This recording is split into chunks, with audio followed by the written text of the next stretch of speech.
दोस्तों सबको नमस्कार। आइए आज हम भी फिर से परमेश्वर के वचन के द्वारा आज की सहभागिता हम शुरू करेंगे। जैसे कल हमने बातें की थी, आपको याद है क्या कल हमने क्या बातें की थी? कल हमने लेवी व्यवस्था उसके चौथे अध्याय को और 16 अध्याय को लेकर के हमने बातें किया था। तो आज भी हम लोग इस लेवी व्यवस्था 16 अध्याय के द्वारा ये परमेश्वर का वचन जो पापों की क्षमा के बारे में दिखाया गया है, वो पापों की क्षमा के बारे में जो परमेश्वर का वचन हमें बता रहा है, उसको हमको ठीक रीति से जानने की ज़रूरत है। इसके लिए आज भी हम लोग इसके बारे में बातें करेंगे।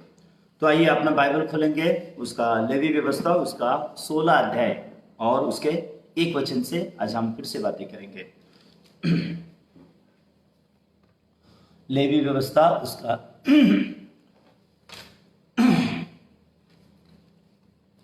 16 अध्याय एक वचन से हम देखेंगे। जब हारून के दो पुत्र यहोवा के सामने समीप जाकर मर गए, उसके बाद यहोवा ने मूसा से बातें की और यहोवा ने मूसा से कहा, अपने भाई हारून से कहे कि संदूक के ऊपर के प्रायश्चित वाले ढकने के आगे बीच वाले पर्दे के अंदर पवित्र शास्त्र में और हर समय में प्रवेश न करें, नहीं तो मर जाएगा, क्योंकि मैं प्रायश्चित वाले ढकने के ऊपर बादल में दिखाई दूंगा। जब हारून पवित्र स्थान में प्रवेश करे तब इस रीति से प्रवेश करे, अर्थात पाप बलि के लिए एक बछड़े को और होम बलि के लिए एक मेढ़े को ले आए। वह सनी के कपड़े का पवित्र अंग रखा और अपने तन पर सनी के कपड़े की जांघिया पहने हुए और सनी के कपड़े का कटिबंध और सनी के कपड़े की पगड़ी भी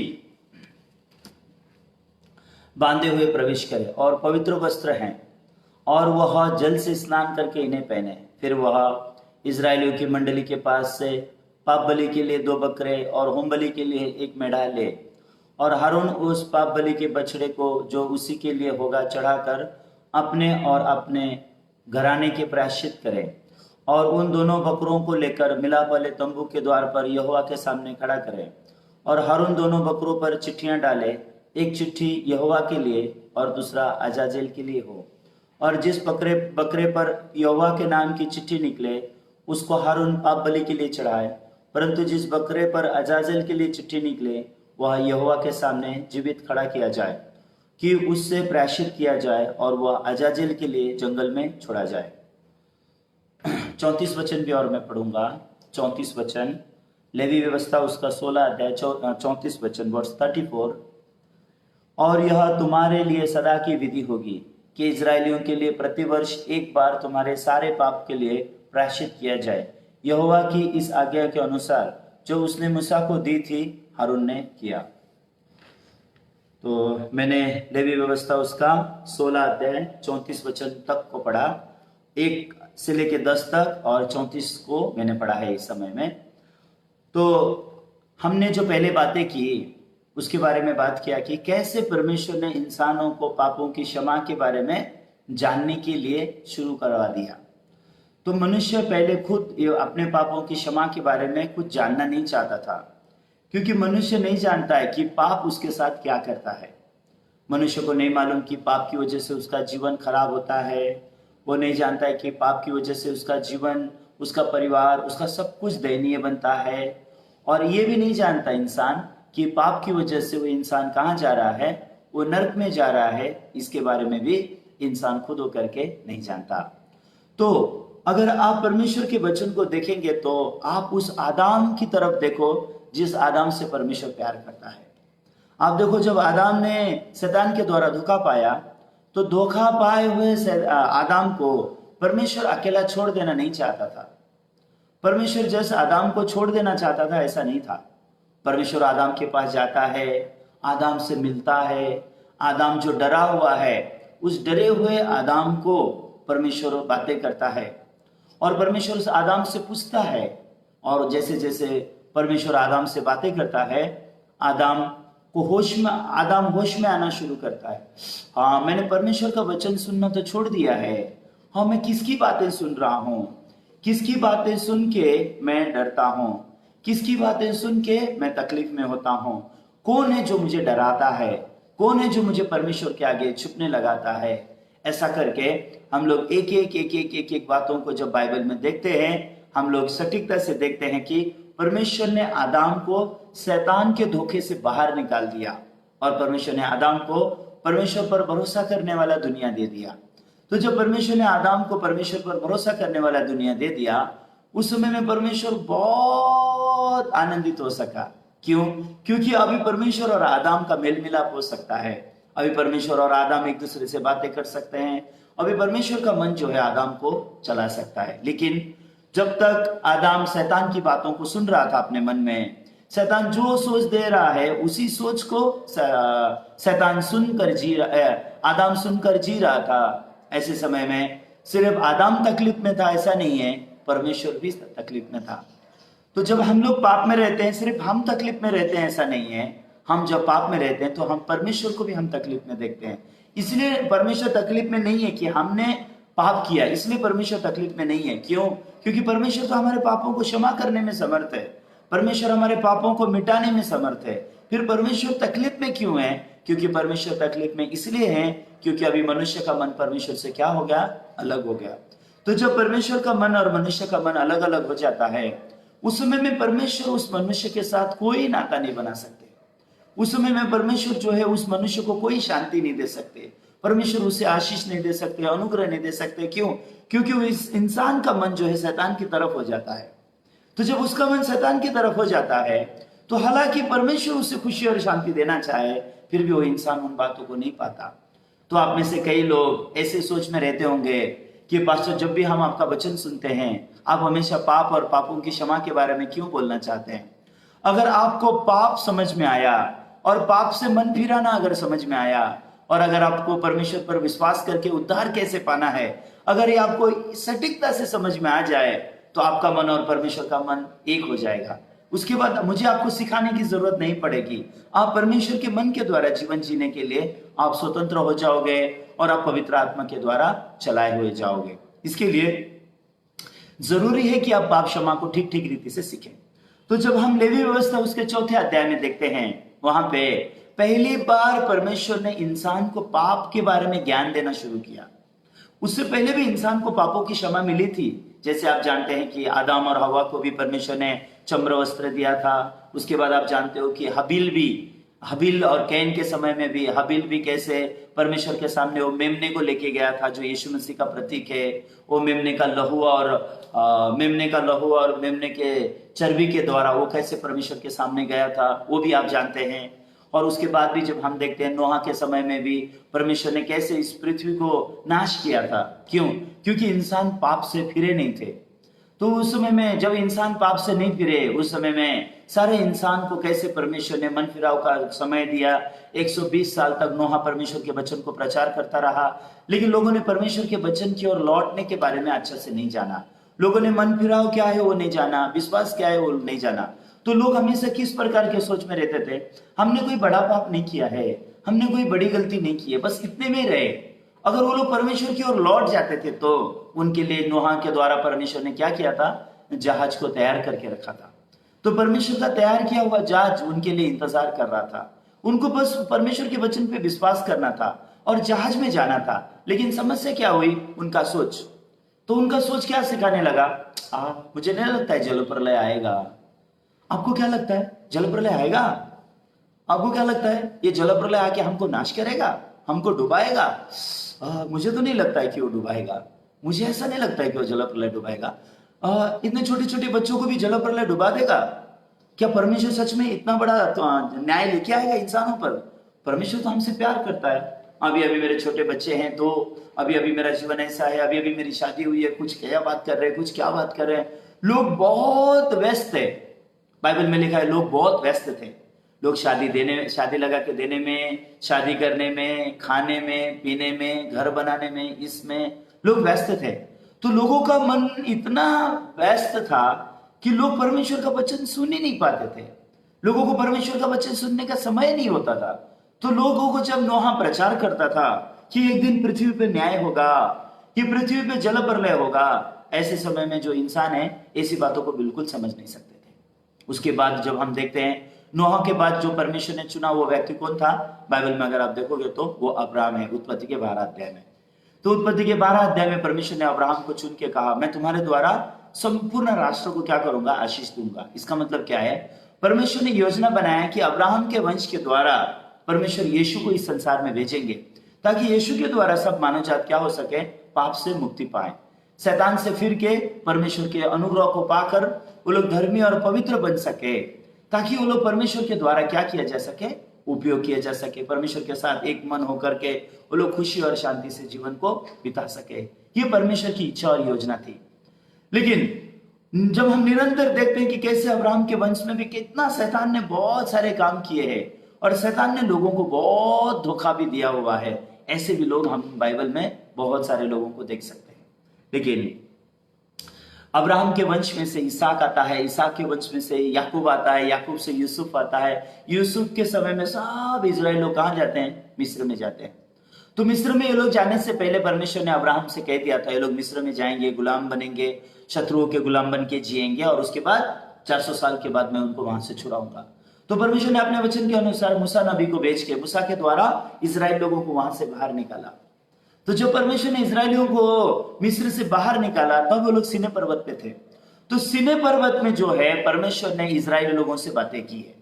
तो इजरायली लोगों को परमेश्वर ने मूसा के द्वारा बातें करते समय परमेश्वर ने सटीकता से उन लोगों को पहले 10 आज्ञाएं दी और 10 आज्ञा के साथ में क्या दिया गया है, उन लोगों को ये मिलाप वाला तंबू दिया गया है, जिसके बारे में अभी हम इन दिनों में सीख रहे हैं।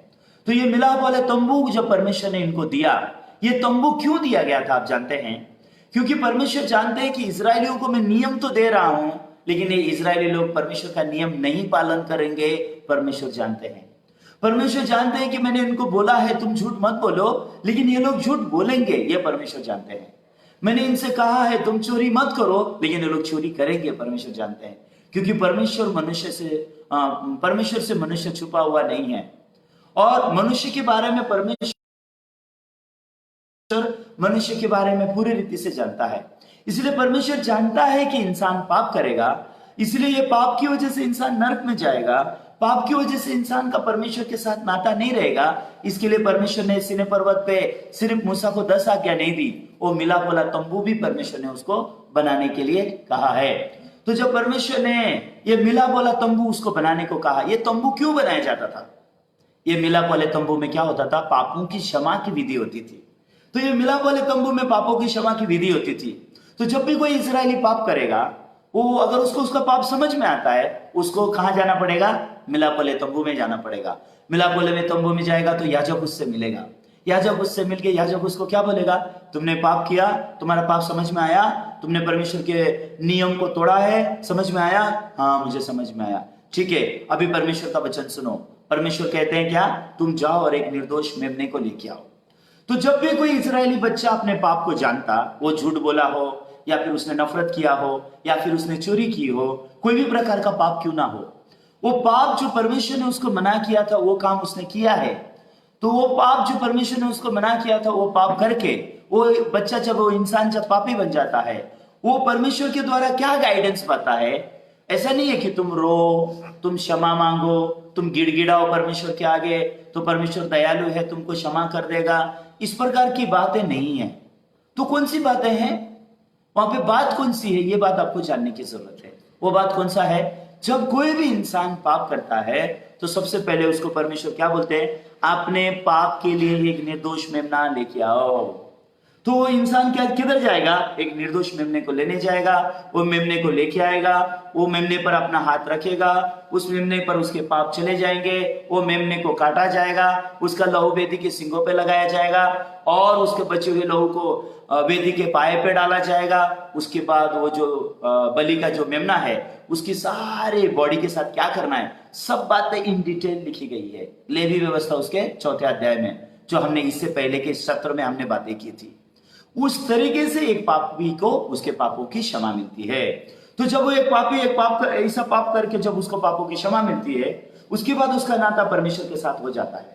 फिर वो परमेश्वर के साथ शांति में रह सकता है, उसके मन में डर नहीं रहेगा, उसके मन में निराशा नहीं रहेगा, उसके मन में खुशी और आनंद रहेगा और वो परमेश्वर के आगे सटीकता से जिंदगी जी पाएगा। कब तक, जब तक वो दोबारा पाप नहीं करेगा तब तक। तो जब तक वो दोबारा पाप नहीं करेगा तब तक वो परमेश्वर के साथ खुशी और शांति से रह सकता है। लेकिन जैसे ही उसने दोबारा पाप किया, क्या हो जाएगा उसके साथ?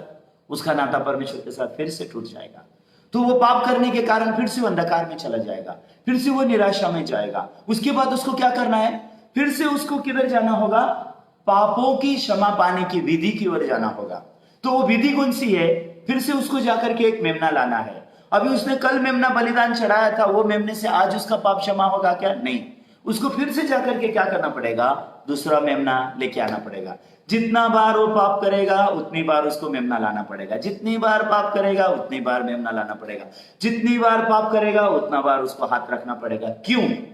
क्योंकि पाप की सजा मौत है। खून बहाए बिना पाप क्षमा नहीं होता। कल तुमने मौत दिया, इसके लिए आज चलेगा क्या? वो नहीं चलेगा। उनको दोबारा दोबारा वैसा ही करना है। तो बाइबल में अगर आप देखेंगे तो उन दिनों में इजरायली लोगों का वैसे बड़ी भीड़ की भीड़ जो मिलाप वाले तंबू में लगी रहती थी। आप जानते हैं क्यों? क्योंकि उनको अपने पापों की क्षमा के लिए बलि चढ़ाना होता था। इसके लिए बाइबल में लिखा है कि खून जो है नदी की तरह बहता था। क्योंकि इजराइल लोग सटीकता से जानते थे, परमेश्वर के नियमों को जानते थे। आज बहुत सारे लोग परमेश्वर के वचन पर विश्वास किए बिना परमेश्वर पर विश्वास करना चाहते हैं। परमेश्वर का वचन क्या बोलता है ये नहीं जानना चाहकर सिर्फ परमेश्वर पर विश्वास करने की चाह जो है हमको परमेश्वर के साथ खुशी और शांति से जीना दे सकता है, ऐसा बिल्कुल नहीं है। आप सोचो, तो हमने परमेश्वर के वचन को सटीकता से जानना है। जैसे इजरायली लोगों परमेश्वर के वचन को जानते थे, इसके लिए अपने पाप के लिए रोते नहीं थे। वो लोग अपने पाप के लिए प्रार्थना नहीं करते थे। अपने पाप के लिए क्या करते थे? बलि का मेमना लेकर के याजक के सामने आते थे, अपना हाथ रखते थे, याजक उसको मारता था। पापों की क्षमा इस रीति से होती थी। ठीक है, तो ऐसा एक पाप के लिए होता था। दोबारा पाप करोगे तो क्या? दोबारा बलि। तीसरी बार पाप करोगे क्या? तीसरी बार बलि। चौथी बार पाप करोगे तो क्या? चौथी बार बलि। तो ऐसा कर करके इजराइल लोग भी बहुत थक गए थे। और परमेश्वर भी सच में इन लोगों को देख के इन लोगों के लिए परमेश्वर ने अपने मन में नया रास्ता बना लिया। तो वो रास्ता किसके बारे में लिखा है? लेवी व्यवस्था के 16 अध्याय में। ये रास्ता कौन सा है? लेवी व्यवस्था का 16 अध्याय का रास्ता कौन सा है?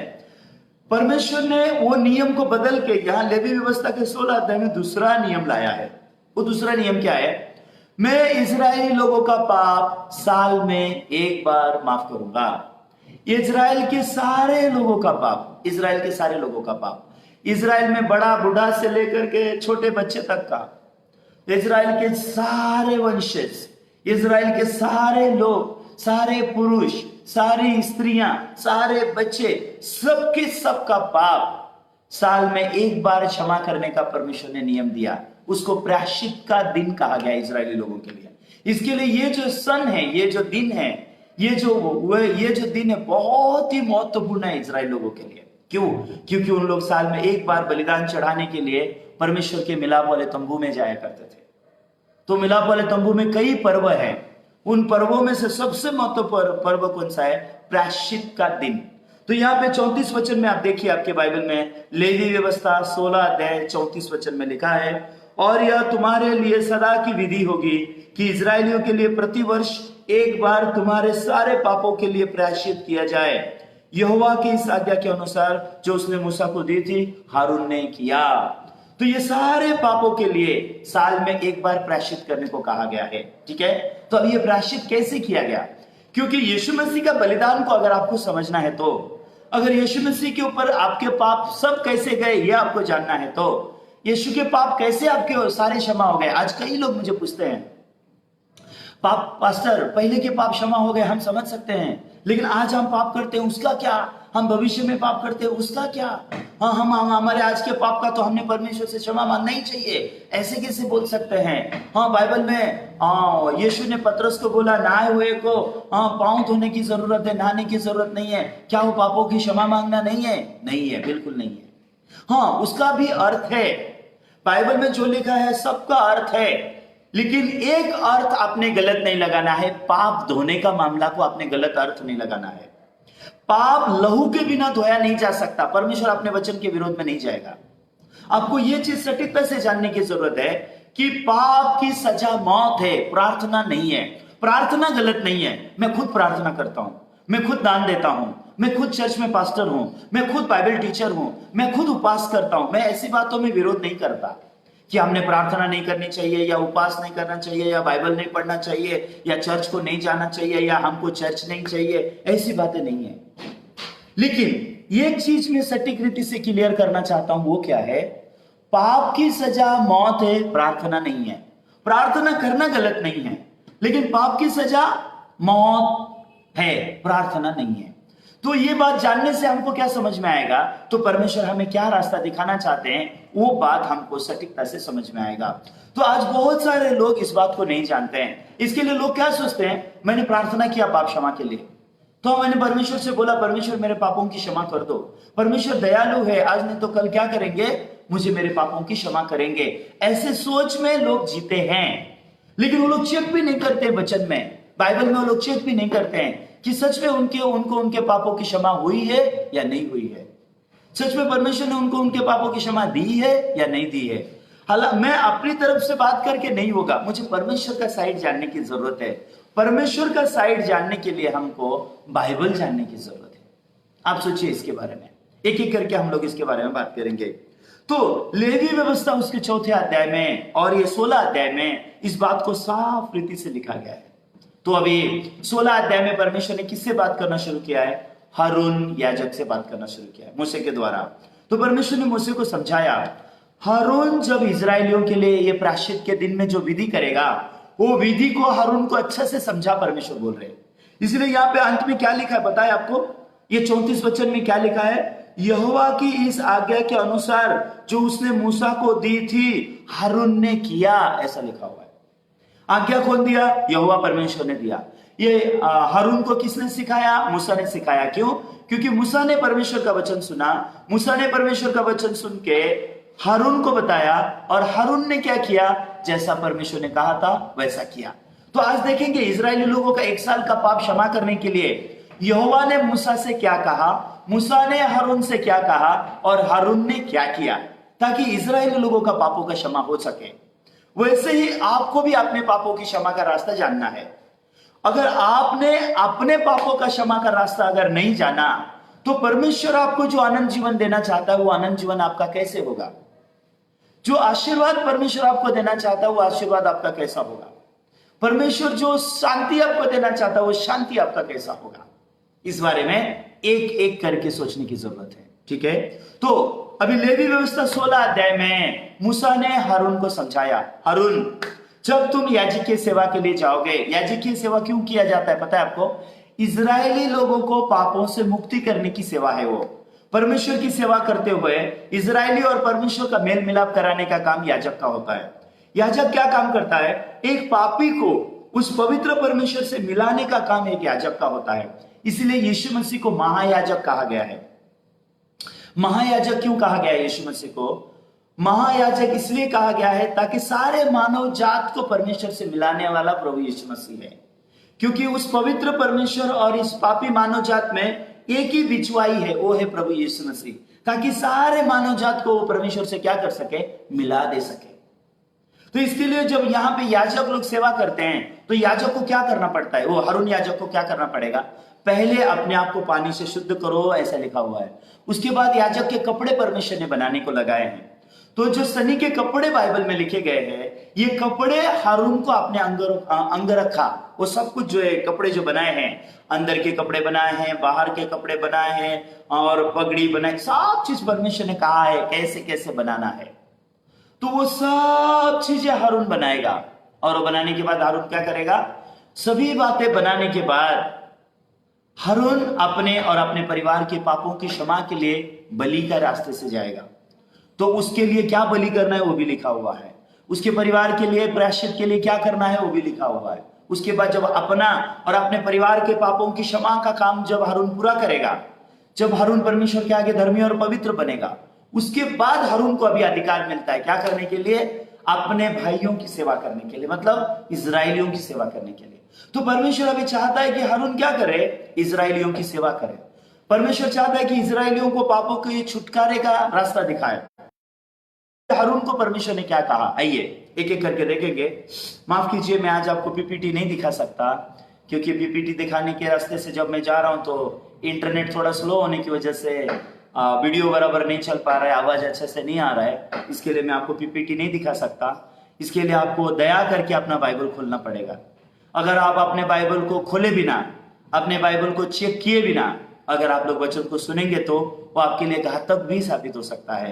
शैतान आपको आसानी से धोखा देगा और शैतान आपको सिखाएगा, ये ऐसे कैसे हो सकता है, ऐसा बात शैतान आपको सिखाएगा। इसके लिए अब भले अभी आप वचन सुनते समय भले अभी आपके पास बाइबल ना हो, लेकिन आप अपने घर में जा करके पक्का आप क्या कीजिएगा, बाइबल के वचन को क्या कीजिएगा, चेक कीजिएगा। ठीक है, तो अभी लेवी व्यवस्था 16 अध्याय 1 साल के पापों की क्षमा का विधि, वो विधि क्या बोलता है? 1 साल के पापों की क्षमा की विधि, वो विधि क्या बोलती है? आप देखिए वो विधि क्या है। 7 वचन से लिखा हुआ है, 7 वचन, लेवी व्यवस्था उसका 16 अध्याय 7 वचन। और उन दोनों बकरों को लेकर मिलाप वाले तंबू के द्वार पर यहोवा के सामने खड़ा करे। तो अभी यहां पे परमेश्वर ने क्या बोला है? हारून याजक को 2 बकरे लाने के लिए बोला है। तो अभी हारून याजक ये 2 बकरे किसके लिए ला रहा है? इजरायली लोगों का 1 साल का पाप को क्षमा करना है। इजरायली लोगों के लिए 1 साल के पापों के लिए प्रायश्चित करना है। तो एक साल के लिए 1 साल के लिए पापों की क्षमा का प्रायश्चित करने के लिए सटीकता से परमेश्वर ने उसको बताया है। तो लेवी व्यवस्था 16 अध्याय के 7 वचन में सटीकता से लिखा गया है क्या करना है हारून को। अभी हारून को रोना नहीं है, ओ परमेश्वर मैं मेरे लोगों के लिए रोता हूं, परमेश्वर मेरे लोगों के लिए पछताता हूं। मैं ये नहीं बोल रहा हूं कि आपको परमेश्वर के आगे नम्र नहीं होना है, प्रार्थना नहीं करना है। कभी कभी मैं खुद भी बहुत रोता हूं परमेश्वर के आगे, छोटे बच्चे जैसा रोता हूं। कभी कभी मैं भी बहुत लंबे समय प्रेयर करता हूं, मैं भी परमेश्वर के आगे रोता हूं, प्रार्थना करता हूं, उपवास करता हूं, लेकिन मेरे पाप धोने के लिए नहीं। क्यों? मैं एक चीज सटीकता से जानता हूं, पाप की सजा मौत है, लहू बहाए बिना पाप क्षमा नहीं होता। तो मैं परमेश्वर के आगे मेरे लिए प्रार्थना करने के लिए, मेरे चर्च के भाई बहनों के लिए प्रार्थना करने के लिए, लोग उद्धार पा सके उनके लिए प्रार्थना करने के लिए समय समय में प्रेयर मीटिंग करता हूं, उपवास भी करता हूं और प्रार्थना भी करता हूं। कभी कभी रोता भी हूं, मैं दूसरे लोगों की दशा को देख के मैं परमेश्वर के आगे रोता भी हूं, लेकिन मैं कभी मेरे पापों के लिए परमेश्वर के आगे नहीं रोता, क्योंकि मेरे पाप क्षमा करो बोल के मैं परमेश्वर को कभी भी नहीं रोता। आप जानते हैं क्यों? क्योंकि मैं जानता हूं रोने से पाप क्षमा नहीं होता। मेरे पाप क्षमा करने के लिए मैं कितना भी उपवास करूं, मेरे पाप क्षमा नहीं होंगे। पापों की सजा मौत है और खून बहाए बिना पाप क्षमा नहीं होता। यह नियम परमेश्वर का नियम है। तो मैं सटीकता से ये एक नियम चाहता हूं कि आप अपने मन में स्वीकार कर लें। यह परमेश्वर का नियम ऐसा है। परमेश्वर ने कहा है कि पापों की क्षमा के लिए क्या चीज करने की जरूरत है? पापों की क्षमा के लिए एक मौत है, दूसरा लहू बहाना है। इसलिए अभी परमेश्वर इस्राएलियों के पापों की क्षमा के लिए क्या कर रहा है? सबसे पहले परमेश्वर ने हारून को क्या बोला? 2 बकरे लेके आ। ओके, ये 2 बकरों को क्या करना है? बाइबल में लिखा है, 7 वचन में देखा है 2 बकरा लाओ। 8 वचन में देखो क्या लिखा है, 8 वचन, लेवी व्यवस्था 16 अध्याय 8 वचन में देखो क्या लिखा हुआ है। और हारून दोनों बकरों पर चिट्ठी डाले, एक चिट्ठी यहोवा के लिए और दूसरा अजाजेल के लिए। तो अभी हारून आएगा और क्या करेगा? चिट्ठी डालेगा दोनों बकरे के ऊपर। एक क्या है, ऊपर नाम लिखेगा यहोवा के लिए, दूसरे के ऊपर नाम लिखेगा अजाजेल के लिए, ऐसा लिखेगा।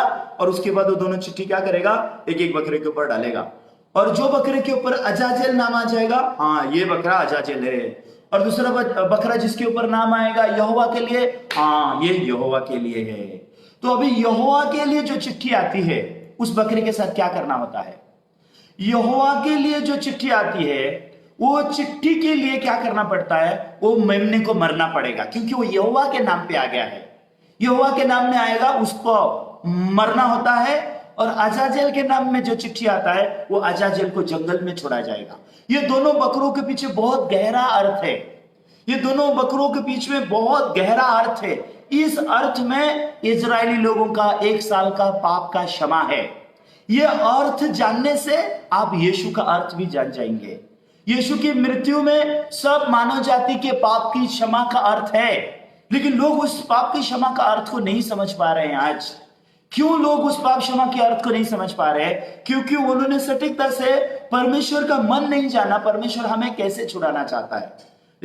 ये 2 बकरों के बीच में भी सेम ऐसा ही चीज है। ओके, तो पहले यहोवा के नाम पे जो चिट्ठी आया, उस चिट्ठी के बारे में सोचेंगे। यहोवा के नाम में जो चिट्ठी आया जिस बकरे को, वो बकरे को वेदी के सामने लाया जाता है। उसके बाद हारून क्या करेगा? अपने हाथ उस मेमने के ऊपर रखेगा। मैंने कल के लेक्चर में आपको बताया था, एक इंसान जब पाप करेगा तो वो अपना हाथ रखेगा। पहले एक इंसान एक पाप के लिए क्षमा होते समय क्या होता था? जो कोई पाप करेगा वो अपना हाथ मेमने में रखेगा। लेकिन अभी हारून क्या कर रहा है? हारून यह हाथ रख रहा है मेमने के ऊपर। क्यों? क्योंकि अभी इजराइल के सारे लोग आकर के अपना हाथ उसके ऊपर नहीं रख सकते। इजराइल के सारे लोग आकर के उसके ऊपर हाथ रखेंगे तो बकरा मर जाएगा। इसलिए इजराइल के सारे लोग आकर के इंडिविजुअली हाथ नहीं रख सकते। आप इंडिविजुअली अपना पाप यीशु को नहीं दे सकते। आप कभी भी इंडिविजुअली अपना पाप यीशु को नहीं दे सकते। इसके लिए परमेश्वर ने यूहन्ना बपतिस्मादाता के द्वारा कैसे यीशु को पाप दिया है, यह बात को जानना जरूरी है। उसी रीति से अभी हारून जो है इजरायलियों का रिप्रेजेंटेटिव है। हारून जो है वो इजरायलियों का रिप्रेजेंटेटिव है। रिप्रेजेंटेटिव मतलब क्या है? सब लोगों के हाथ रखने के बदले में हारून अकेला हाथ रखेगा। तो हारून अकेला हाथ रखने से इसका मतलब ये हो गया सारे इजराइल ने उस बकरे के ऊपर हाथ रख दिया। तो ये कितने साल का पाप जाने के लिए बकरे के ऊपर हाथ रखा गया है? 1 साल का पाप उस बकरे पर जाने के लिए हाथ रखा गया है। ये बहुत अद्भुत है। ये बात आपको जानने की जरूरत है कि सच में परमेश्वर कितना इंसान को पाप क्षमा का विश्वास देना चाहता है। मैं ये देख के बहुत हैरान होता हूँ सच में, क्योंकि हालांकि परमेश्वर ने हमें हमारे पापों की क्षमा तो दी है, लेकिन अगर हमारे मन में विश्वास नहीं आया कि हमारे पाप क्षमा हो गए, अगर हमारे मन में विश्वास नहीं आया, भले हमारे पाप क्षमा हो चुके हैं, विश्वास नहीं है हमारे अंदर, इसलिए हमको नरक में जाना पड़ता है। इसके लिए यूहन्ना 3:16 में कहा गया है, परमेश्वर ने जगत से ऐसा प्रेम किया कि उसने अपना इकलौता बेटा दे दिया ताकि जो कोई उस पर विश्वास करे वो नष्ट ना हो परंतु अनंत जीवन पाए। अब थोड़ा सोचो, ये संसार में कौन है जो सोचता होगा मैं यीशु पे विश्वास नहीं करता हूं? हर एक को आप पूछो, अब यीशु पे विश्वास करते हैं? कोई भी बोलेगा हाँ मैं विश्वास करता हूं। कोई भी धर्म, कोई भी जाति के लोगों को, ज्यादातर लोग, क्योंकि लोगों को ऐसा लग रहा है विश्वास करता हूं बोलने के लिए बहुत अच्छा लगता है ना, लेकिन यीशु पे विश्वास भी करते हो और आप पापी भी हो तो आपने यीशु पे विश्वास नहीं किया है। यीशु पे विश्वास करने से हम लोग को धर्मी बनते हैं। यीशु पे विश्वास करने से हम लोग पवित्र बनते हैं। तो यीशु पे विश्वास करने से पहले मैं पापी होना यह स्वाभाविक है। यीशु पे विश्वास करने के बाद भी मैं अगर पापी हूं तो यह अस्वाभाविक है। तो ये मेमने के ऊपर हाथ रखने से पहले सारे इजराइल पापी स्वाभाविक है, लेकिन ये मेमने के ऊपर हाथ रखते ही इजराइल लोगों का 1 साल का पाप उस मेमने के ऊपर जा चुका है। आमीन, ये सुसमाचार है। तो इजराइल लोगों का सारा पाप किसके ऊपर जा चुका है? ये अभी मेमने के ऊपर गया। क्यों? अभी हारून ने हाथ रखा, लेकिन इजराइल लोगों को किसको भी मालूम नहीं है। क्यों? इजराइल लोग सब वो मिलाप वाले तंबू के बाहर रहते हैं। तंबू के अंदर याजक और मेमना ही रहते हैं। याजक और मेमना ही वो तंबू के अंदर वो विधि करते हैं। जैसे कलवरी के क्रूस पे यीशु के साथ जो हुआ है, वो सारी मानव जात को समझने की जरूरत है, तब उनको समझ में आता है कि उनके पाप क्षमा हो गए। तो वो तंबू के अंदर जो हुआ है, बाहर इजराइल लोगों को समझ में आना चाहिए। तो ये तंबू के अंदर क्या हो गया? अभी हारून ने अपने हाथ रख दिए मेमने के ऊपर, वो बकरे के ऊपर। पाप कहां चला गया? बकरे के ऊपर चला गया। यहोवा के लिए वो बकरा कहा गया है। उसके बाद क्या कहा गया? वो बकरे को मारो। तो याजक क्या करेगा? याजक वो बकरे को मार देगा, उसके लहू को लेगा। उसके लहू को लेकर के याजक क्या करेगा? वेदी के सिंग में लगाएगा। तो अभी ये वेदी के सिंग में क्या हो गया? आइए यिर्मयाह उसका 17 अध्याय 1 वचन को फिर से हम देखेंगे। एक बार हम देखेंगे। बाइबल घड़ी घड़ी देखना अच्छी बात है।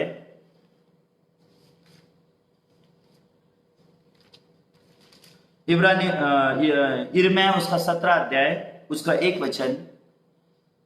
यिर्मयाह उसका 17 अध्याय 1 वचन आप अपने बाइबल में से देख सकते हैं। यहूदा का पाप लोहे की टांकी और हीरो की नोक पर लिखा हुआ है, वह नोक से लिखा हुआ है, वह उनके हृदय रूपी पाटिया और उनकी वेदी के सिंगों पर खुदा हुआ है। तो बाइबल में लिखा है पाप कहां लिखा हुआ है? बाइबल में लिखा है यिर्मयाह उसके 17 अध्याय उसके 1 वचन में लिखा है कि पाप जो है 2 जगह लिखा हुआ होता है। एक है वेदी के सिंग में पाप लिखा हुआ होता है और एक है लोगों के हृदय की पाटियों में लिखा होता है। तो हमको हमारा पाप कैसे समझ में आता है? हमको हमारा पाप हमारे हृदय में समझ में आता है, हमारे मन में लिखा जाता है। इसके लिए हमारे मन से पाप मिटाए नहीं जा सकते, हमारे मन से पाप भुलाए नहीं जाते। क्यों? क्योंकि वहां लिखे हुए हैं। अगर वो मन के पाप मिटाने हैं, मन के पाप धुलने हैं, तो आपको यीशु मसीह के लहू के ऊपर विश्वास आपको जानना पड़ेगा। आपको यीशु मसीह के बहाए हुए लहू पर विश्वास करना पड़ेगा, तब जाकर के आपका मन शुद्ध हो सकता है। ये सुसमाचार है बाइबल का। आप थोड़ा सोचिए। तो अभी ये मेमने को जब हम देखते हैं, ये मेमने ने सटीकता से क्या किया है, मेमने को सटीकता से मार दिया गया, और वो मेमने का लहू लेके याजक कहां गया, वेदी के सिंग पे गया। वो जाकर के वेदी के सिंग पे वो लहू को मल रहा है, वो लहू से पेंट कर रहा है वो सिंग को। क्यों? क्योंकि इजराइल लोगों का 1 साल का पाप मिटाना है। अगर वो सिंग में अगर पाप नहीं मिटाया गया, लहू नहीं लगाया गया, तो परमेश्वर वो पाप को देख पाएगा। तो वेदी के सिंगों में कौन पाप देखता है? परमेश्वर देखता है। हमारा पाप हमको कहां समझ में आता है? हमारे मन में। परमेश्वर को हमारा पाप कहां समझ में आता है? वेदी के सिंग पे। तो मेमने को मारते ही सबसे पहला काम याजक करता है क्या है? वेदी के सिंग में खून लगाता है। क्यों? परमेश्वर इंसान के पाप को देखना नहीं चाहिए। परमेश्वर इंसान के पापों के प्रति अपने नहीं दिखाई देना चाहिए। परमेश्वर को क्या दिखाई देना चाहिए? मेमने का लहू। तो जब मेमने का लहू जब परमेश्वर को दिखाई देता है, उस समय परमेश्वर जान जाएगा, हाँ, इजराइल लोगों का 1 साल का पाप क्षमा हो गया, इजराइल लोगों का 1 साल का पाप धुल गया, इजराइल लोगों के 1 साल के पाप की सजा उस मेमने ने चुका दी, और वो उसका खून लेकर के अभी वेदी के सिंगों पे लगा दिया। 1 साल के लिए अभी इजराइल लोग पाप के मामले में निश्चित हो चुके हैं। परमेश्वर पूरी रीति से निश्चित है। लेकिन अभी इजराइल लोग तो सब मंदिर के बाहर है। इजराइल लोग जब मंदिर के बाहर है, इजराइल लोग को पता नहीं है, इजराइल लोग नहीं जानते हैं। तो उस समय में परमेश्वर ने क्या कहा? हारून को दूसरा बकरी को ले बोला गया है, ठीक है, उसका नाम है अजाजेल। तो आइए लेवी व्यवस्था 16 अध्याय में यहां देखते हैं अजाजेल के बारे में लिखा हुआ है। 9 वचन में लिखा है, और जिस बकरे पर यहोवा के नाम की चिट्ठी निकले उसको हारून पाप बलि के लिए चढ़ाए। ओके, 9 वचन में पाप बलि के लिए चढ़ा दिया गया।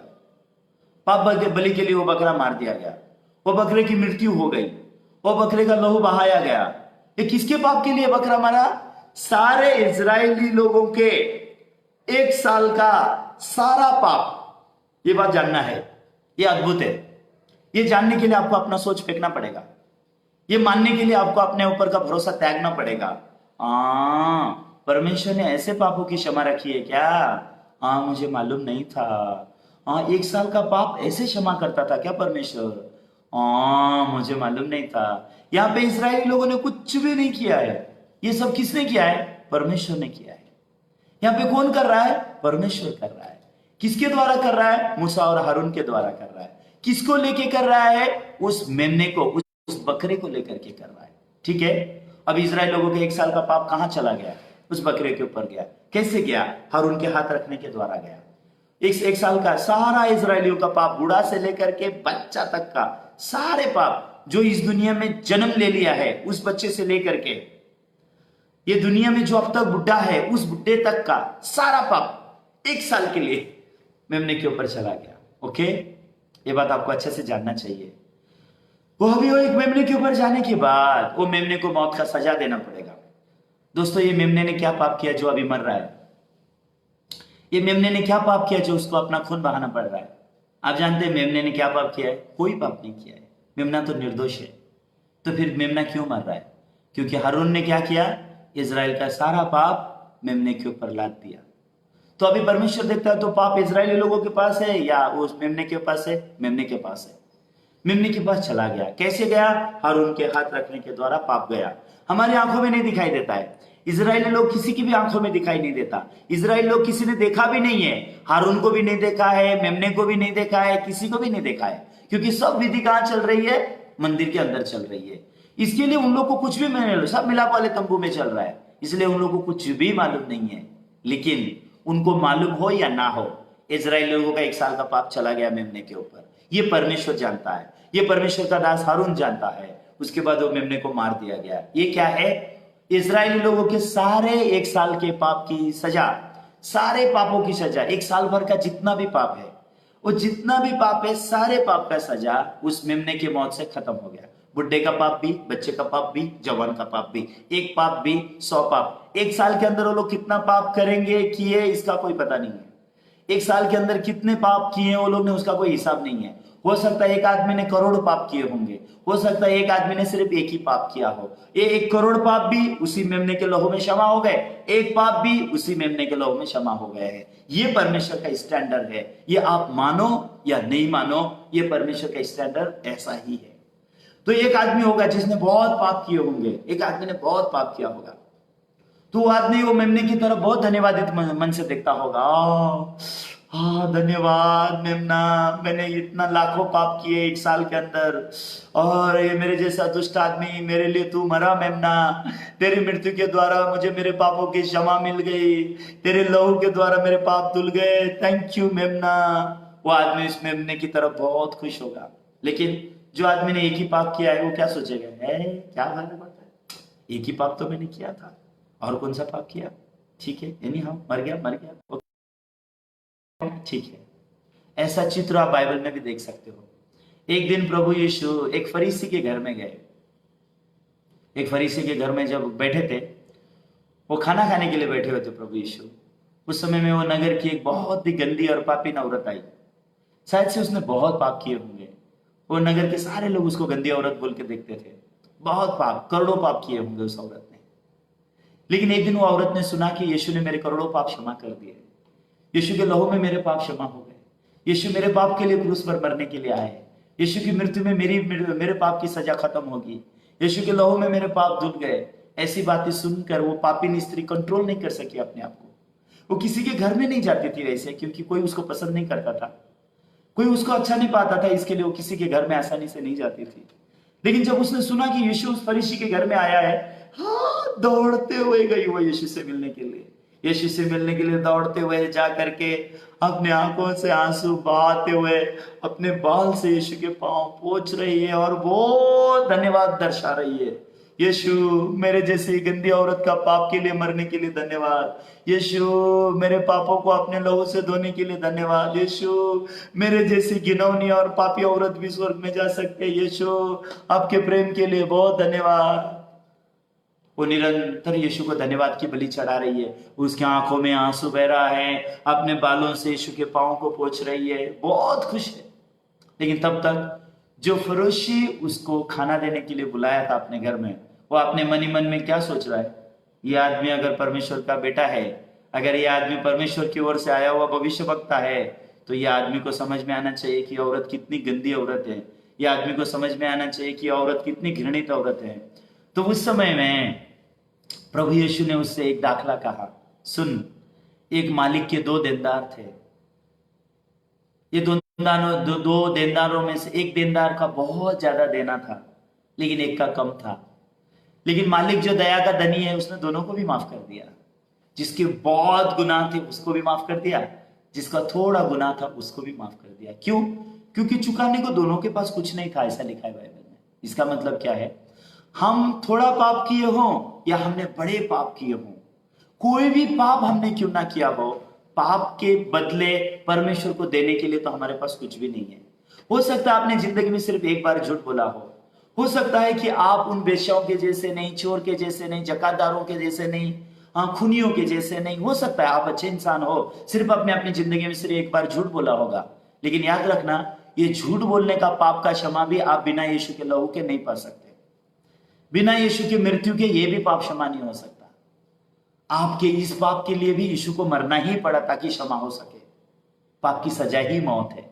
लेकिन लोगों के पास बहुत घमंडी मन होता है, मैंने बहुत कम पाप किए हैं, मैंने बहुत थोड़े पाप किए हैं, मेरे पाप छोटे हैं, मैं इतना बड़ा पाप नहीं करता। ऐसा शैतान हमको गुमराह करता है।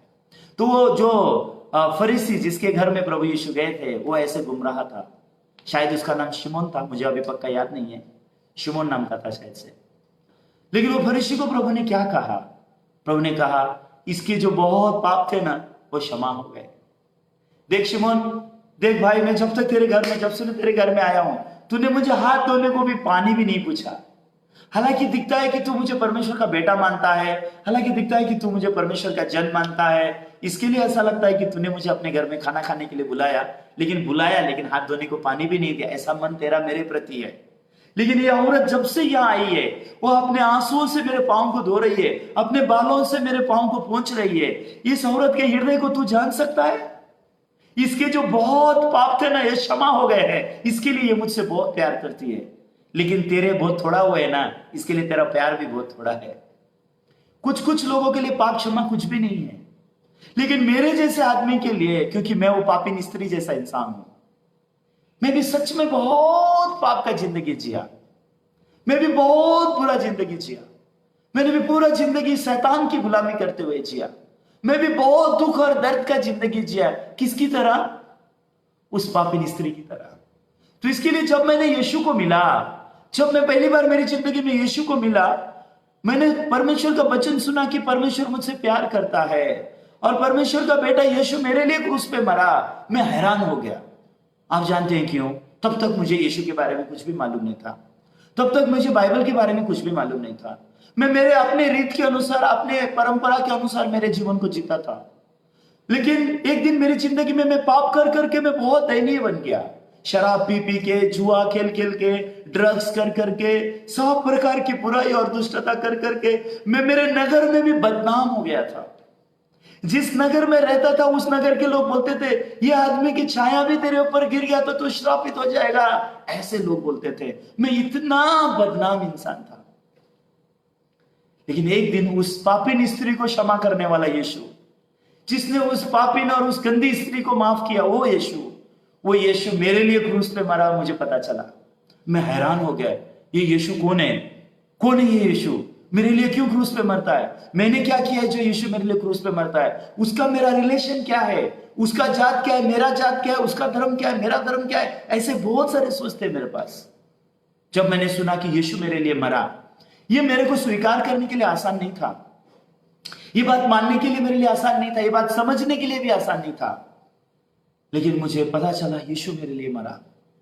मुझे पता चला हमको बनाने वाला परमेश्वर मुझसे प्यार करता है। उस समय तक मैं नहीं जानता था कौन सा परमेश्वर है जिसने हमको बनाया।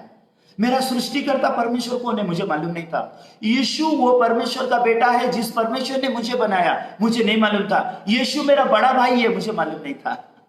जिस परमेश्वर की मैं संतान हूं ना, उसी परमेश्वर का बेटा यीशु मसीह है, ये मुझे मालूम नहीं था। यीशु मुझे बचाने के लिए इस संसार में आया। मेरे पाप को अपने ऊपर लेकर के यीशु मेरे लिए क्रूस पे मरा। ये बात सुन के मैं हैरान हो गया। ये मैं स्वीकार भी नहीं कर सकता था, क्योंकि मेरे मन में शैतान बहुत सोच देता था। मेरे मन में बहुत अनगिनत सोच थे। हाँ, ऐसा वैसा, ये वो, मैं सहन नहीं कर सकता था। इसके लिए मैं सो भी नहीं सकता था। सोने के लिए मैं ड्रग्स लेता था, सोने के लिए मैं शराब पीता था, सोने के लिए मैं हर प्रकार के चीजों को करता था, क्योंकि अनगिनत सोच आते थे। क्योंकि शैतान की आत्मा, जो बुरी आत्मा है, मुझे बहुत सताती थी, दुष्ट आत्मा। तो शैतान की आत्मा ने मेरे जीवन को पूरा दयनीय बना दिया था, नरक का बना दिया था। मेरा जीवन पूरा नरकीय बन चुका था। मेरे पास कहीं शांति नहीं थी, मेरे पास कहीं खुशी नहीं थी। लेकिन जब मैंने पहली बार सुना कि परमेश्वर है जो मेरे जैसे इंसान से प्यार करता है, मैं हैरान हो गया। क्यों वो प्यार करता है? मैं जानना चाहता था वो क्यों है, क्यों मेरे से प्यार करता है। क्योंकि मेरे जैसे इंसान से तो इंसान भी प्यार नहीं कर सकता। मेरे जैसे इंसान से तो मेरे माँ बाप भी प्यार नहीं कर सकते। मेरे जैसे इंसान से तो कोई भी प्यार नहीं कर सकता। मैं ऐसी स्थिति में था। वो जैसे उस गांव की पापिन स्त्री थी ना, जिससे वो फरीसी लोग नफरत करते थे, वैसे मेरे से सारी दुनिया नफरत करती थी। ये आदमी का छाया भी हमारे परिवार में नहीं आना चाहिए, इसका छाया भी हमारे बच्चों पे नहीं आना चाहिए, ऐसे लोग सोचते थे मेरे बारे में। लेकिन एक दिन मुझ सबसे बड़े पापी के लिए यीशु मसीह क्रूस पर मरा। मुझे ये पता चला। मुझ सबसे बड़े पापी की पाप की क्षमा यीशु के लहू में हुए, मुझे पता चला। यीशु मेरे लिए क्रूस पे मरा। ये जब मुझे पता चला, उस दिन मेरा मन बाइबल के लिए खुला था। उस दिन मैंने पहली बार बाइबल पढ़ा था। वो बाइबल जब मैंने पहली बार पढ़ा, मैं हैरान हो गया। आप जानते हैं क्यों? क्योंकि वहां पे ऐसे लिखा था, पहले बाइबल के पहले पेज के पहले वचन में क्या लिखा था पता है? आदि में परमेश्वर ने आकाश और पृथ्वी की सृष्टि की। हो, आकाश और पृथ्वी को सृष्टि करने वाला परमेश्वर का पुस्तक है ये। उस समय मेरा मन बाइबल के लिए खुल सका। क्यों? तब तक मैं बाइबल को किसी धर्म की पुस्तक समझता था। तब तक मुझे लगता था कि बाइबल एक क्रिश्चियन लोगों का पुस्तक है। तब तक मैं सोचता था कि बाइबल क्रिश्चियन धर्म का पुस्तक है। लेकिन सच में मुझे मालूम नहीं था बाइबल सृष्टिकर्ता परमेश्वर का पुस्तक है। ये सृष्टिकर्ता परमेश्वर के बारे में बताता है। जिस परमेश्वर ने आकाश और पृथ्वी की बनाई, उस परमेश्वर के बारे में बात करता है। वो परमेश्वर जिसने हम इंसानों को बनाया, उस परमेश्वर के बारे में बात करता है। वो परमेश्वर के बेटे यीशु मानव जात को पापों से मुक्ति देके परमेश्वर से जोड़ने के लिए आए। वो शुभ संदेश है बाइबल देता है, ताकि हमें स्वर्गीय खुशी मिल सके, ताकि हमें स्वर्गीय शांति मिल सके। जब से मैंने सटीकता से यीशु का बलिदान को जाना है, जब से मैंने सटीकता से मेरे पापों की क्षमा के बारे में जाना है, मेरे अंदर स्वर्गीय शांति से मैं परिपूर्ण हूं। सारे दुष्ट विचारों को परमेश्वर का वचन कंट्रोल करता है। सारे दुष्टों विचारों को मुझ पर हावी होने नहीं देता। परमेश्वर का वचन मेरे मन को चलाता है। स्वर्ग की शांति मेरे मन में बनी हुई है। मैं हर दिन बहुत धन्यवादित हूं दोस्तों। इसके लिए मैं फेसबुक में आपसे चिल्ला चिल्ला के बातें कर रहा हूं। मेरा उद्देश्य कोई धर्म को प्रचार करना नहीं है। मेरा उद्देश्य किसी को गलत और किसी को सही बोलना नहीं है। मेरा उद्देश्य यही है कि आपसे कोई परमेश्वर प्यार करता है, वो परमेश्वर को आप जानो। और वो परमेश्वर का बेटा यीशु मसीह, उसने आपके सारे पाप लेकर के वो क्रूस पर बलिदान हुआ है। उसके क्रूस की कथा को जानने के लिए एक बार अपना मन खोलो, ताकि आपको पता चले कि क्रूस पे आपके कैसे पाप खत्म हुए। मानव जात के पाप क्रूस पर खत्म हुए हैं। कोई जाति या धर्म का नहीं, मानव जात जिसको परमेश्वर ने बनाया है। क्यों? क्योंकि यीशु को परमेश्वर ने भेजा है जगत का उद्धार करने के लिए। यीशु को परमेश्वर ने भेजा है मानव जात को पापों से मुक्ति देने के लिए। इसके लिए मैं ये बातें चिल्ला रहा हूं, इसलिए मैं ऐसी रीति से आपसे बातें कर रहा हूं। तो बहुत लोग मुझे बोलते हैं, पास्टर आप पाप क्षमा इतना क्यों बोलते हो? तो मैं उनको बोलता हूं, अगर आपको पाप क्षमा समझ में आ जाएगा तो आप कभी ऐसा नहीं बोलोगे, क्योंकि अभी तक आपको पाप क्षमा समझ में नहीं आ रहा है। इसके लिए आपको ऐसा लग रहा है कि पाप क्षमा बोलना इतना आसान है, या ऐसे ही कोई भी बोल सकता है। नहीं, जो पापों की क्षमा पाया हुआ इंसान है, वो पापों की क्षमा के ही बारे में बात कर सकता है। जिसको क्रूस की कथा समझ में आ गई है, वो आदमी क्रूस की कथा ही लोगों को बताएगा। क्यों? क्योंकि क्रूस की कथा में ही इंसान को मुक्ति है। क्रूस की कथा में ही इंसान को पापों से उद्धार है। क्रूस की कथा में ही शैतान की शक्ति खत्म होती है। क्रूस की कथा में ही शैतान का सर कुचला गया है।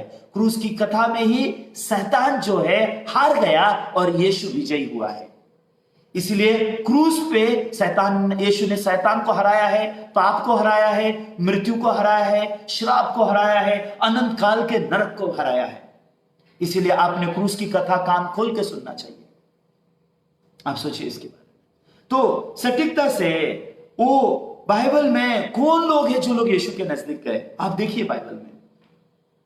तो फरीसी ने, ऐसा लगता है कि वो फरीसी यीशु को बुला के खाना दे रहा है, लेकिन वो औरत के यीशु के लिए कुछ भी नहीं दे सकी। वो यीशु के लिए क्या कर रही थी? वो अपने आंखों से आंसू ले पांव ऐसे बाल से पोंछ रही है। वो मन में बहुत धन्यवादी थी, यीशु तू मेरे लिए मरा, यीशु तू मेरे लिए क्रूस पे मरने जा रहा है, यीशु तू मेरे पाप क्षमा करने जा रहा है। मुझे क्रूस पे मरना चाहिए था यीशु, मैंने पाप किया है ना यीशु, तूने पाप नहीं किया, लेकिन मैं क्रूस पे मरने के बदले तू क्रूस पे मर रहा है। ये तेरे प्यार को मैं सलाम करती हूँ, ये तेरे प्यार को मैं धन्यवाद देती हूँ। वो औरत अपना धन्यवादित मन एक्सप्रेस कर रही थी, अपने आंसुओं से, अपने बालों से पोंछ पोंछ के। तो उस समय में दूसरा आदमी जो फरीसी था, अपने मन ही मन में न्याय कर रहा है, ये तो गंदी औरत है, ये गंदी औरत के बारे में ये यीशु कुछ नहीं जानता है क्या? ये कितनी बुरी औरत है, इसको मालूम नहीं है क्या? ऐसा मन ही मन में न्याय कर रहा है। तो उस समय यीशु ने कहा, एक मालिक के 2 देनदार थे, एक का थोड़ा कर्जा था, एक का बहुत ज्यादा कर्जा था। दोनों के पास भी चुकाने को कुछ नहीं थे, लेकिन मालिक जो दया का धनी है, मालिक ने दोनों को माफ कर दिया। तो माफी पाने के बाद कौन मालिक से ज्यादा प्यार करेगा? तो उस समय वो फरीसी ने कहा, जिसका ज्यादा क्षमा हुआ। यीशु ने कहा, तूने ठीक कहा, ये स्त्री के बहुत पाप क्षमा हो गए, इसलिए उसका प्यार मेरे प्रति बहुत ज्यादा है, लेकिन तेरे कम क्षमा हुए, इसके लिए तू कम प्यार करता है। तो मैं मेरे प्रभु से बहुत प्यार करता हूं, मैं यीशु से बहुत प्यार करता हूं। उसका कारण यह नहीं कि मैं कोई अच्छा आदमी हूं, इसका कारण यह नहीं कि मैं कोई बहुत बड़ा बाइबल स्कॉलर हूं, या फिर मैं कुछ बहुत बड़ी महान बातें करता हूं। मैं अच्छे से भाषा बात भी नहीं कर सकता, लेकिन मैं यीशु को इतना पसंद क्यों करता हूं, मैं यीशु को इतना प्यार क्यों करता हूं। मैं 17 साल में मैंने यीशु के अलावा किसी दूसरे की सेवा नहीं की। मैंने कभी अपने इनकम के बारे में नहीं सोचा। मैंने कभी नहीं सोचा मैं कमा के क्या खाऊंगा। मैंने कभी नहीं सोचा मेरे बीवी बच्चे कैसे जिएंगे। लेकिन यीशु ने जो पापों की क्षमा दी है, ये पापों की क्षमा का मैं प्रचार करते हुए जी रहा हूं। मैं बहुत खुश हूं, मैं बहुत धन्यवादित हूं। आप जानते हैं क्यों? क्योंकि मेरे अधर्म जो बहुत ज्यादा थे ना, वो प्रभु ने क्षमा कर दिए। मेरे पाप जो बहुत ज्यादा थे ना, वो यीशु के लहू में धुल गए। वो मेरे पाप जो बहुत ज्यादा थे ना, जिसकी वजह से मुझे नरक जाना था, जिसकी वजह से मेरे जीवन को बर्बाद होना था, जिसकी वजह से मुझे आत्महत्या लगा के मरना था, मैं आत्महत्या करके मरने वाला था, उस दिन मैंने परमेश्वर के प्यार को जाना था, यीशु की क्षमा के बारे में सुना था। आप थोड़ा सोचिए, जब मैंने सुना उस दिन मैं हैरान हो गया। उस दिन से मैं सच में जानना चाहता था यीशु कौन है जो मुझसे इतना प्यार करता है, मेरे लिए क्रूस पे मरता है। तो वो जानने के लिए मैंने बाइबल को पढ़ना शुरू किया था। तो आज बाइबल पढ़ते पढ़ते 17 साल हो गया। इन 17 सालों में मैं प्रभु यीशु मसीह के बलिदान का प्रचार करते करते आज तक यहाँ आया हूं। सच में मेरा मन बहुत धन्यवादित है। जो इंसान सच में पाप से क्षमा पाता है वो बहुत स्वतंत्र हो जाता है। तो यहाँ पे अभी अजाजेल के बारे में बता के मैं खत्म करूंगा। ये लेवी व्यवस्था उसके 16 अध्याय 10 वचन में यहाँ दूसरे बकरे के बारे में लिखा, अजाजेल के बारे में, ठीक है।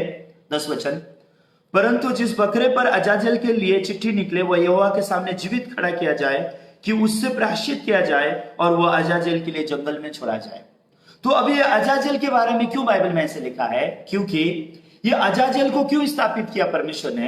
क्योंकि वो यहोवा के नाम का जो बकरा था उसके विधि के द्वारा पाप क्षमा तो हो गया, वो लहू वेदी के सिंह में लगाया गया, लहू वेदी के पाए में डाला गया, पाप क्षमा हो गया। लेकिन बाहर जो इजरायली लोग इंतजार कर रहे हैं, बाहर जो मिलाप वाले तंबू के बाहर इजरायली लाखों लाख में इजरायली लोग हैं, उनके मन में विश्वास कैसे आएगा कि उनके पाप क्षमा हो गए?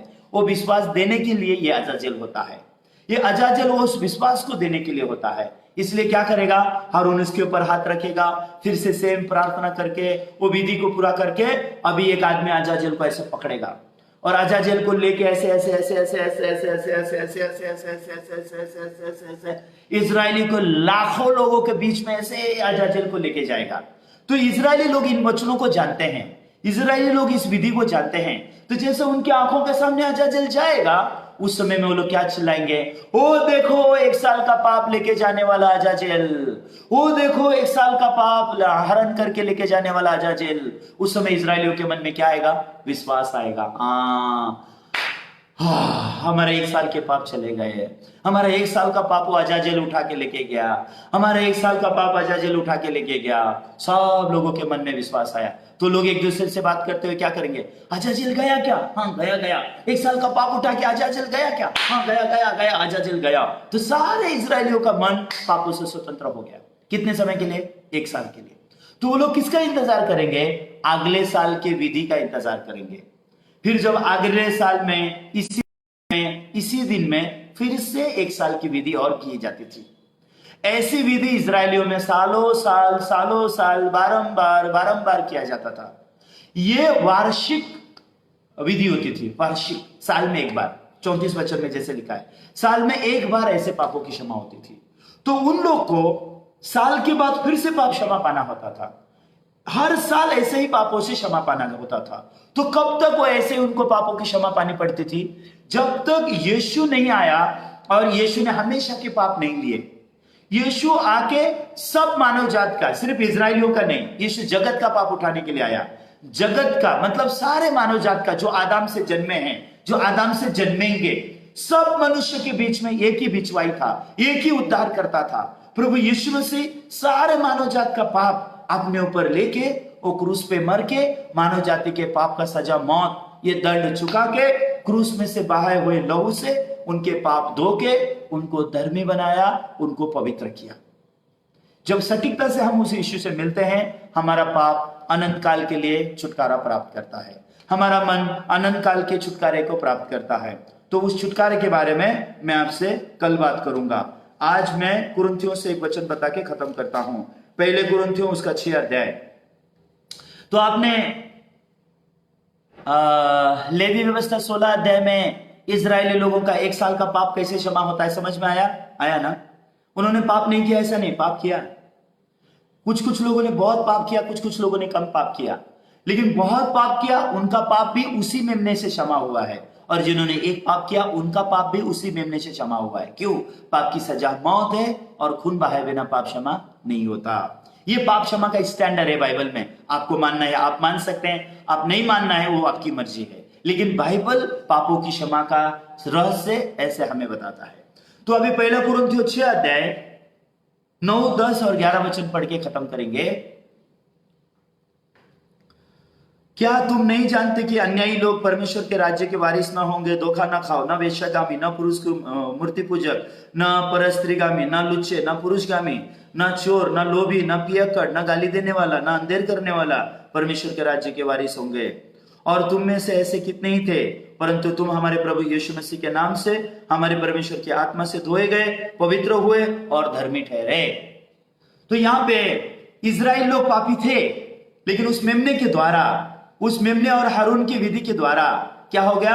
1 साल का उनका पाप क्षमा हो गया। उसी रीति से बाइबल में लिखा है, पहला कुरिन्थियों 6:10 में, तुम लोग चोर लोग थे, तुम लोग लोभी थे, तुम लोग झूठे थे, तुमने अलग अलग प्रकार के पाप किए, तुम्हारे जैसा इंसान स्वर्ग में नहीं जा सकता, लेकिन तुम्हारे जैसे पापी लोगों को, तुम्हारे जैसे दुष्ट लोगों को परमेश्वर ने यीशु दिया, और उस यीशु के द्वारा और पवित्र आत्मा के द्वारा तुम्हारे पाप धोए गए।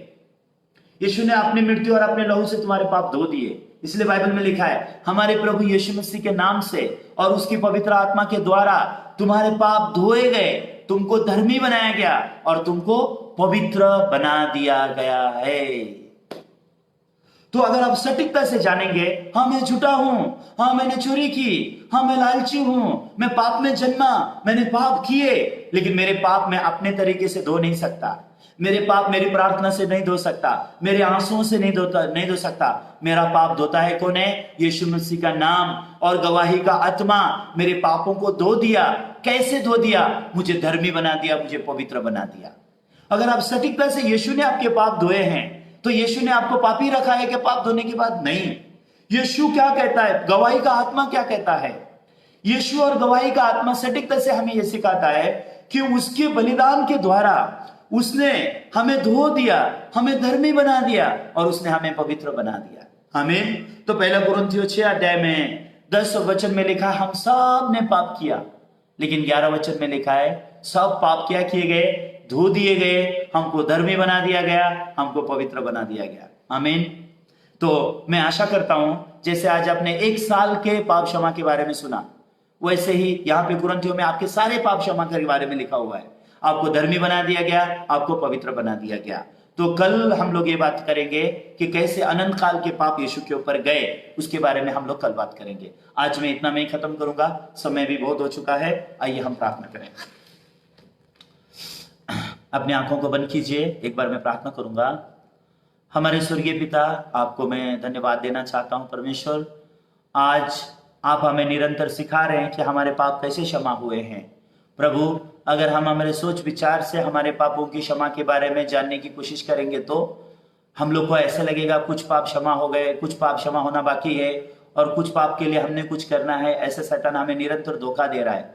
लेकिन जब हम बाइबल को देखते हैं, जब इजरायली लोगों ने एक पाप किया, तो उस एक पाप के लिए भी उनको मेमने को लेके आना था, वो मेमने को मरना था, और मेमने के खून से पाप क्षमा होता था। फिर ऐसा करके बहुत सारे लोग ऐसे मेमना ला करके अपने पापों की क्षमा पाते थे, हर पाप की। लेकिन परमेश्वर उसके बाद 16 अध्याय में आज हमने पढ़ाई की, लेवी व्यवस्था 16 अध्याय में आपने दिखाया कि कैसे इजराइल लोगों का सारा पाप साल में एक ही बार, एक ही बलिदान के द्वारा धोया जाता था। और उस तरीके की विधि को वो पर्व बोल के कहा गया, फसह का पर्व करके कहा गया।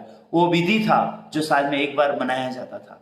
परमेश्वर, आज यीशु मसीह के क्रूस के बलिदान के द्वारा हालांकि हमारे पाप धोए गए, हमको धर्मी बनाया गया, हमको पवित्र बना दिया गया है, लेकिन बहुत सारे लोग आज भी शैतान के धोखे से वो लोग अपने आप को पापी हूं ऐसे विश्वास से जी रहे हैं, क्योंकि शैतान उनको धोखा दे रहा है, ये ना जानने देने के लिए कि परमेश्वर का प्यार क्या है और यीशु मसीह के लहू में जो हमें पापों की क्षमा मिली है, जो हमें धार्मिकता और पवित्रता मिला है, इसके बारे में लोग अनजान हैं।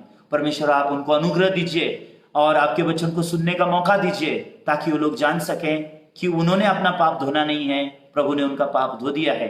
तो जैसे पहले कुरिन्थियों 6:11 में लिखा है कि हम में से ऐसे लोग थे, हम लोग चोर थे, लोभी थे, झूठे थे, लेकिन हमारे जैसे लोगों के लिए परमेश्वर ने अपने इकलौते बेटे यीशु को भेज के, यीशु के बलिदान के द्वारा, गवाही का आत्मा अभी हमें क्या कहता है, यीशु के लहू के द्वारा हमारे पाप धोए गए और हमको धर्मी बनाया गया और हमको पवित्र बना दिया गया है। परमेश्वर, मैं सच में प्रार्थना करता हूं, आपका पवित्र आत्मा वचन के सुनने वाले लोगों को मदद करे, ताकि वो लोग जान सके कि कैसे यीशु मसीह के लहू में वो लोग धर्मी और पवित्र बना दिए गए हैं। परमेश्वर, सभी बातों को आपके हाथ में और दया में सौंप कर यीशु के पवित्र नाम से मैंने प्रार्थना किया, आमीन। सबको धन्यवाद। मैं आशा करता हूं कल फिर दोबारा हम मिलेंगे। जय मसीह।